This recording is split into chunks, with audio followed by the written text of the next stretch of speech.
अस्सलाम वालेकुम, आप देख रहे हैं प्रोग्राम मुनीर मेमन के साथ। पाकिस्तान में बाज़ाब्ता तौर पे इलेक्शंस का माहौल तो सज चुका।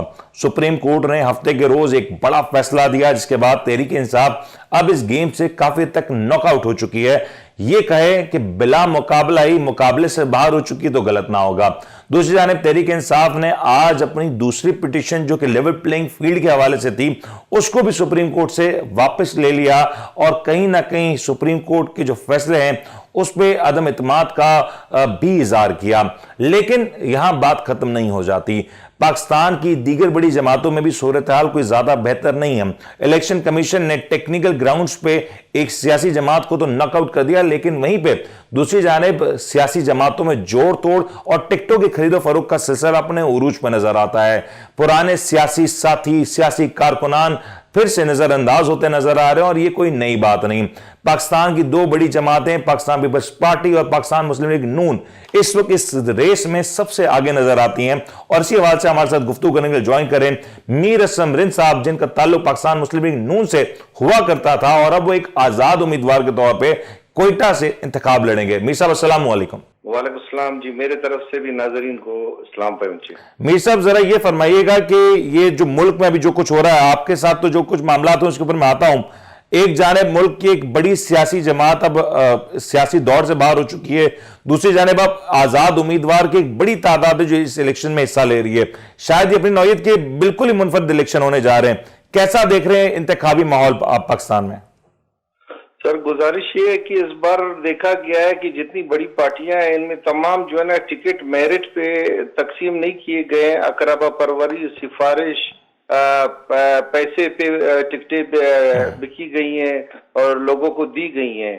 तो लिहाजा जो है मैं बजाते खुद गुज़श्ता 2-3 दहाइयों से मुस्लिम लीग से मुंसलिक रहा हूँ। आपने मेरे अक्सर इंटरव्यूज भी किए हैं, मैंने पार्टी को भी डिफेंड किया है और कोयटा शहर में 37 साल से बल्दियाती इलेक्शन भी जीत रहा हूँ और सीनियर भी हूँ और कभी सख्त वक्त में न पार्टी छोड़ी न पार्टी का साथ छोड़ा, हमेशा साथ रहे। लेकिन इस बार अकरबा परवरी के तहत और सिफारिश के तहत हमारे सूबाई सदर जनाब जाफर मंदोखेल साहब योब से, जो यहाँ से 350-400 किलोमीटर दूर है, अपने दामाद को इस शहर पर वो मुसल्लत करना चाहते हैं, जो हमारे अवाम के साथ, हमारे लोगों के साथ न्यायती जुल्म और ज्यादती है। इस इलाके में ज्यादा अक्सरियत 4 अक़वाम रहते हैं, जहाँ पे जो है ना हज़ारा बिरादरी है, हमारे सेटलर बिरादरी है, पश्तून है, बलोच है।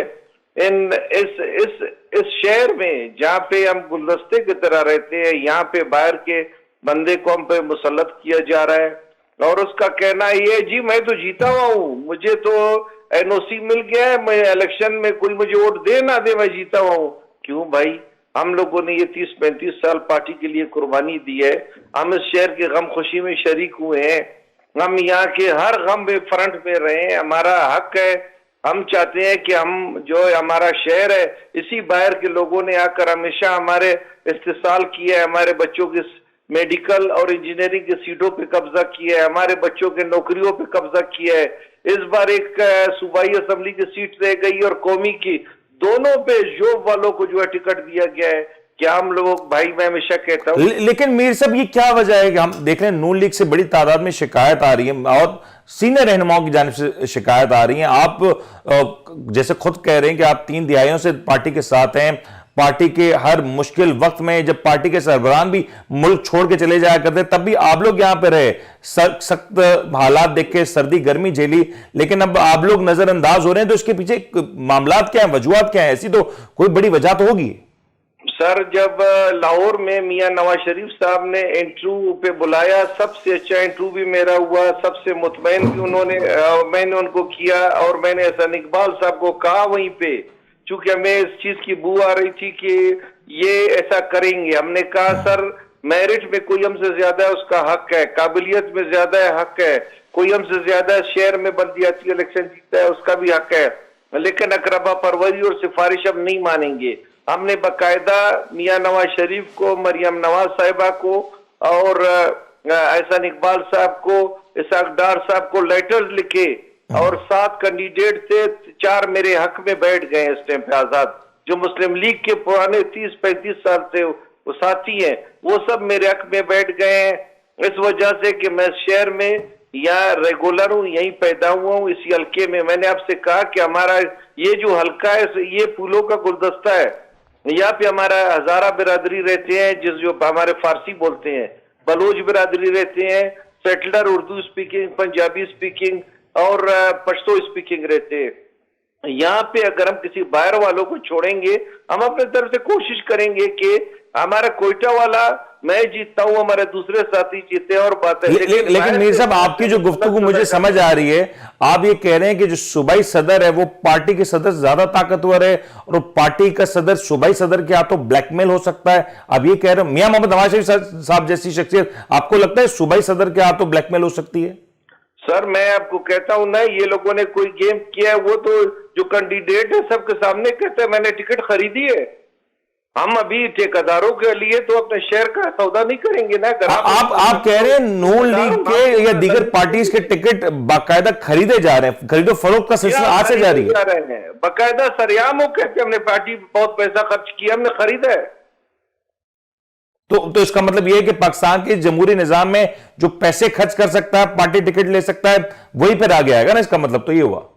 सर अगर ऐसे लोग आएंगे, इस मुल्क का मुस्तकबिल क्या होगा, हमारे बच्चों का मुस्तकबिल क्या होगा? ऐसे लोग मुसल्लत किए। लेकिन मीर साहब, मैं समझने से कासिर हूं, अभी नून लीग एक बड़ी मुश्किल सियासी सूरत से बाहर आई है और नून लीग अक्सर अपने जलसे जुलूसों में जो नून लीग की क्यादत है वो ये कहती है कि हमने माजी सबक सीखा है।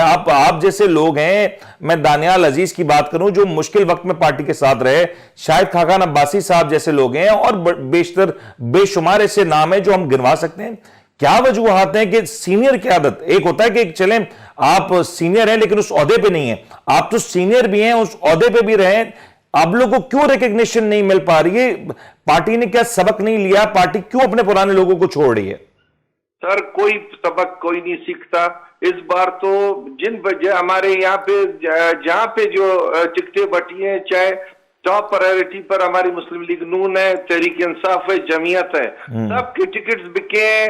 और ये सब लोग बाहर के हैं। कोयटा शहर का मैं आपको बार बार कह रहा हूँ, मैं अपने कारीन को, नाजरीन को समझाना चाहता हूँ कि जो कोयटा शहर के प्रॉपर लोग हैं, ये वो लोग इस इलेक्शन में कोयटा से नहीं खड़े हैं, ये सब दूसरे जिलों से आए हैं, हमारे शहर पे काबिज होना चाहते हैं, हमारे बच्चों का मुस्तकबिल तारीख करना चाहते हैं। मेरा जात का मसला नहीं है, मेरे शहर के आने वाले नस्लों का मसला है। और मीर साहब, मैं अगर गलत नहीं समझा तो अब क्योंकि आप फाख्ता के निशान पे इंतखाब लड़ेंगे, तो नून लीग से आपकी जो 30 साल रफाकत और सियासी वाबस्तगी थी, क्या वो रहेगी या वो भी इख्तिताम पजीर हो चुकी? सर कल मैंने प्रेस कॉन्फ्रेंस करके पार्टी को छोड़ दिए, चूंकि मैं एक असूल के तहत चलना चाहता हूं। ऐसा नहीं हो सकता है कि मैं इख्तिलाफ भी रखूं और मुफादात भी रखूं। क्या यह मुमकिन है कि आप इंतखाबात जीतने के बाद अगर मियां साहब कहें, मैं मफरूजे के ऊपर बात करूं, क्या आप इलेक्शन जीत जाएं और मियां साहब कहें कि पार्टी में वापस आ जाएं, तो फिर वो रास्ता खुला है आज? सर मैं अपने अवाम के मशवरे के बगैर कोई काम नहीं करूंगा, इसलिए कि अवाम ही मेरा मालिक होगा, वही मेरा मुंसिफ होगा, वही मेरे मुस्तकबिल का फैसला करेगा। जो हमारे ये कोयटा शहर के अवाम फैसला करेंगे, मैं उसका पाबंद दूंगा, मैं और किसी का पाबंद नहीं। और मीर साहब, आखिरी सवाल, ये जो अभी पाकिस्तान में एक इंतखाबी माहौल जैसा तैसा भी नजर आ रहा है, आपको लग रहा है कि एक फ्री फेयर, एक बैलेंस इलेक्शन नजर आ रहा है मुल्क में? जी, इलेक्शन तो नहीं हो रहा है, मुझे तो 80% सिलेक्शन लग रहा है, बाकी गैब का अल्लाह को बेहतर, अल्लाह बेहतर।